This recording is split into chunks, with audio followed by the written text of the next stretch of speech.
Over here in the UK, we're currently being treated to a new BBC drama called Vigil about a murder investigation aboard a British nuclear submarine, and it's so fucking rife with technical inaccuracies, blatant misrepresentation, and the usual BBC brand of ridiculous box-ticking identity politics that it made me feel almost as sick as that time I tried mixing Sambuca with a pint of Baileys. Anyway, my point is that after shite like that, I felt like I needed a palate cleanser. A solid, enjoyable submarine movie that would wipe away the unpleasant taste of whatever passes for writing in 2021. And really, what better movie is there than The Hunt for Red October? An absolute classic thriller about a Soviet ballistic missile submarine captain who goes rogue and turns his boat towards the United States. The Russians want to stop him, the Americans want to intercept him, but what does he really intend to do? Well, join me as I do my movie talking thing and dive deep into The Hunt for Red October. The movie's set in the late 1980s as the Cold War heats up once more and tensions between East and West are running high. In the midst of this backdrop of looming global war, a new Soviet ballistic missile submarine known as the Red October puts to sea to begin her first patrol. Nothing unusual about that, except the Red October's been fitted with an experimental new propulsion system that allows it to move pretty much undetected. This is bad fucking news for the Americans because it means the Soviets now have a first strike weapon capable of wiping out half their country before they can even respond. It is designed to approach by stealth and to shower its target with multiple independent warheads with little or no warning before impact. Goddamn thing's made to start a war. The situation only gets worse when Marco Ramius, the captain of the Red October, suddenly goes rogue and takes his ship off mission, heading directly for the east coast of the United States. A great day, comrades. We sail into history.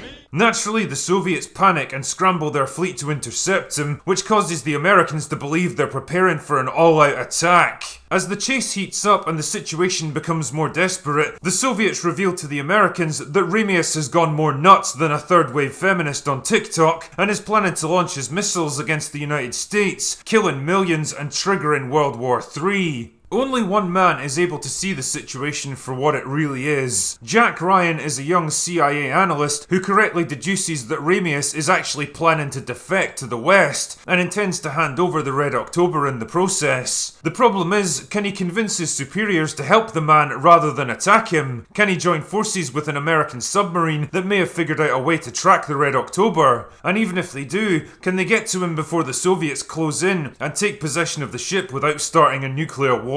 And worst of all, is there someone aboard the Red October who doesn't want them to succeed? The Hunt for Red October is a masterclass in slowly building tension and intrigue set against the classic Cold War backdrop of paranoia, espionage, and high-stakes political brinksmanship. Nobody can really trust what anyone else intends to do, or what their true intentions might be, and even Ryan has to lie and bluff his way through various situations to get people to believe in him. How do you do, Captain? It's a pleasure to be aboard.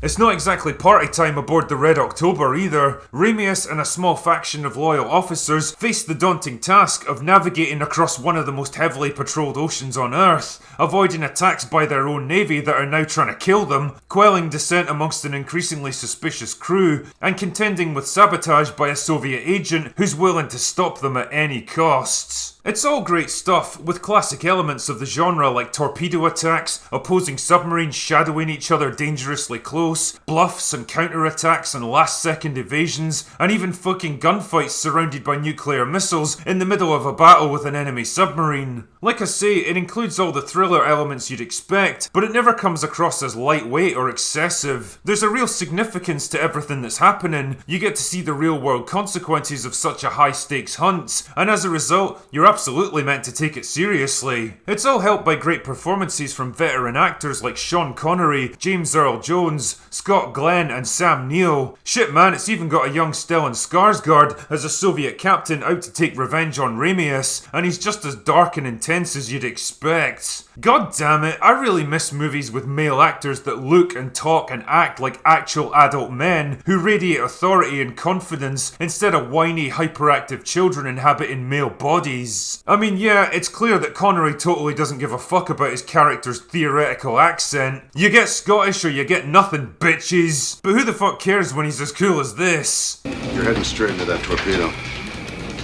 Yes. You know, it's pretty amazing to think he went from a dorky Asian history professor in Last Crusade to a badass Soviet naval officer and made it seem like he was born to play both roles. The guy just commands the screen no matter what he's doing. Alec Baldwin was another solid choice for Jack Ryan. Plenty of actors have played the character over the years, and for some reason they've turned him into a fucking action hero in the latest entries, but I think Baldwin does a good job depicting a younger, less experienced version of the man. This Jack Ryan's basically a desk jockey that's in over his head, but because of his insight, he's able to make the right calls when it counts, gradually winning over his detractors, and even risking his life to save everyone on board by the ends. For some reason, The Hunt for Red October's developed a bit of a reputation over the years as a dad's movie, beloved by middle-aged men who like to pretend they're knowledgeable about the subject matter. But honestly, I think that's doing the film a real disservice here, because in reality, it's a solid, well-constructed thriller that still holds up remarkably well against anything vaguely similar being produced today. It's just as enjoyable now as it was 30 years ago, setting the benchmark for Cold War action thrillers that are more than just guns and explosions, and making great use of its talented, experienced cast to tell a story that's smart, inventive, and, well, fucking brilliantly entertaining. I mean, really, what more do you want? Anyway, that's all I've got for today. Go away now.